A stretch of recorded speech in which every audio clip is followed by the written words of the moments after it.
Welcome to flavours of நெல்லை. இன்றைக்கி என்னோட கிச்சனில் ரொம்ப ஈஸியாக செய்யக்கூடிய 90s பீரியடில் ரொம்ப ஃபேமஸாக இருந்த கலகலா, அதாவது மைதா பிஸ்கட் தாங்க செஞ்சு காட்ட போகிறேன். இது செய்யறதுக்கான டைமும் செலவும் ரொம்ப ரொம்ப கம்மி தாங்க. டேஸ்ட்டு ரொம்ப அட்டகாசமாக இருக்கும். தீபாவளி, கிறிஸ்மஸ் மாதிரியான ஃபெஸ்டிவல் டைமில் தான் இது செய்வாங்க. அதை தான் நான் இன்றைக்கி உங்களுக்கு செஞ்சு காட்ட போகிறேன். வாங்க எப்படி செய்கிறதுன்னு பார்க்கலாம்.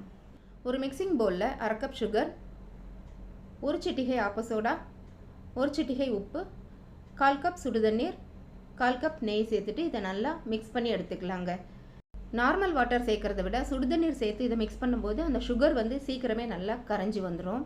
வெந்நீர் ரொம்ப கொதிக்கிற அளவுக்கு நம்ம சேர்க்க வேண்டாம், ஓரளவுக்கு சூடு இருந்தால் போதும்.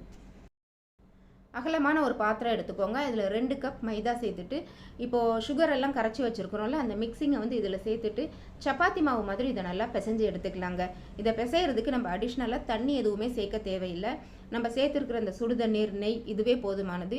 இதுலேயே நல்லா மிக்ஸ் பண்ணிவிட்டு சப்பாத்தி மாவு மாதிரி பிசைஞ்சு எடுத்துக்கலாங்க.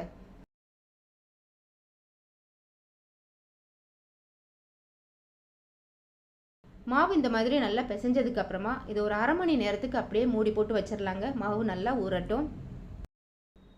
மாவு நல்லா ஊறிடுச்சுங்க. அதுலேருந்து கொஞ்சமாக எடுத்து சப்பாத்தி கட்டையில் வச்சு சப்பாத்தி மாதிரி தேய்ச்சி எடுத்துக்கலாம். ஆனால் சப்பாத்தி மாதிரி ரொம்ப மெல்லிசாக தேய்க்காமல் ஒரு 1/4 இன்ச்சு திக்னஸில் இதை தேய்ச்சி எடுத்துக்கலாங்க. இது மாதிரி தேய்ச்சதுக்கப்புறம் பார்த்தீங்கன்னா அந்த ஓரங்கள்லாம் கொஞ்சம் விரிசல் விட்ட மாதிரி இருக்கும். அதெல்லாம் கட் பண்ணி எடுத்துக்கலாம். அப்போ தான் நம்ம பீஸ் போடும்போது அந்த எட்ஜஸ் எல்லாம் ஸ்மூத்தாக இருக்கும் பார்க்குறதுக்கு. இப்போது ஒரு கத்தி வச்சுட்டு நான் சின்ன சின்ன ஸ்கொயராக கட் பண்ணி எடுத்துக்கிறேங்க. கத்தி அப்படி இல்லைன்னா பீட்சா கட்டர் இருந்ததுன்னா அது கூட வச்சு கட் பண்ணி எடுத்துக்கலாம். உங்ககிட்ட குக்கீஸ் கட்டர் இருந்ததுன்னா அதை வச்சு கூட உங்களுக்கு விருப்பமான டிசைனில் நீங்கள் கட் பண்ணி எடுத்துக்கலாங்க. ஒன்றுமே இல்லைன்னா பரவாயில்ல, பாட்டில் மூடி மாதிரி ரவுண்டாக ஏதாவது இருந்ததுன்னா அதை வச்சு கூட நீங்கள் ரவுண்ட் ஷேப்பில் கட் பண்ணிவிட்டு இந்த பிஸ்கட் ரெடி பண்ணிக்கலாங்க. இந்த மைதா பிஸ்கட் ரெடி பண்ணிக்கலாம். பிகினர்ஸ் கூட தப்பில்லாமல் செஞ்சிடலாங்க. இந்த மைதா பிஸ்கட் அந்த அளவுக்கு ரொம்ப ரொம்ப ஈஸியான ஒரு ரெசிபி இது. இது மாதிரி மைதா பிஸ்கட் செஞ்சுட்டு ஒரு ஏர்டைட் பாக்ஸில் போட்டு வச்சிட்டோம் அப்படின்னா 10-15 நாளைக்கு வச்சு சாப்பிட்லாங்க. ரொம்ப நல்லாயிருக்கும்.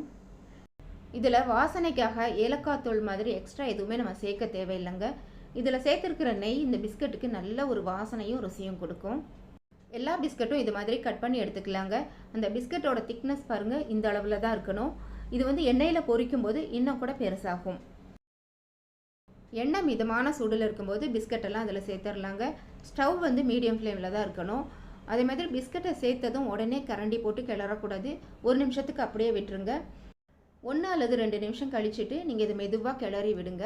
இந்த பிஸ்கட் எல்லாமே நல்லா ஒன்று போல் கலர் சேஞ்ச் ஆகி ஒரு கோல்டன் ப்ரௌன் கலர் வரும்போது இதை எடுத்துடலாங்க. மிதமான சூடில் தான் இதை பொரிச்சு எடுக்கணும். ஏன்னா இதில் மைதா சுகர்லாம் சேர்த்துருக்கிறதுனால சீக்கிரமே இது கலர் சேஞ்ச் ஆகி நல்லா டார்க் ப்ரௌன் கலரில் வந்துடும். இப்போது இந்த மாதிரி கோல்டன் ப்ரௌன் கலர் வந்ததும் இதை எடுத்துடலாம். இது சூடாக இருக்கிறதுனால நம்ம எண்ணெயிலேருந்து எடுத்ததுக்கு அப்புறம் கூட இது கலர் கொஞ்சம் டார்க் ஆகும். இது எண்ணெயிலேருந்து எடுத்தது உடனே பார்த்தீங்கன்னா இது கொஞ்சம் சாஃப்டாக இருக்க மாதிரி இருக்கும். கொஞ்சம் ஆறுனதும் நல்ல கிறிஸ்பாக மாறிடுங்க. டேஸ்டியான மைதா பிஸ்கட் சூப்பராக ரெடி ஆயிடுச்சுங்க. நீங்களும் இந்த ரெசிபி கட்டாயம் ட்ரை பண்ணி பாருங்கள். இந்த மைதா பிஸ்கட் உங்களுக்கு பிடிச்சிருந்தா மறக்காமல் உங்களோட லைக்ஸ் கமெண்ட்ஸ் எனக்கு கொடுங்க. ஃபஸ்ட் டைம் என்னோட சேனல் பார்க்குறீங்களா? அப்போ மறக்காமல் என்னோட சேனலை சப்ஸ்கிரைப் பண்ணி சப்போர்ட் பண்ணுங்கள். தேங்க்ஸ் ஃபார் வாட்சிங்.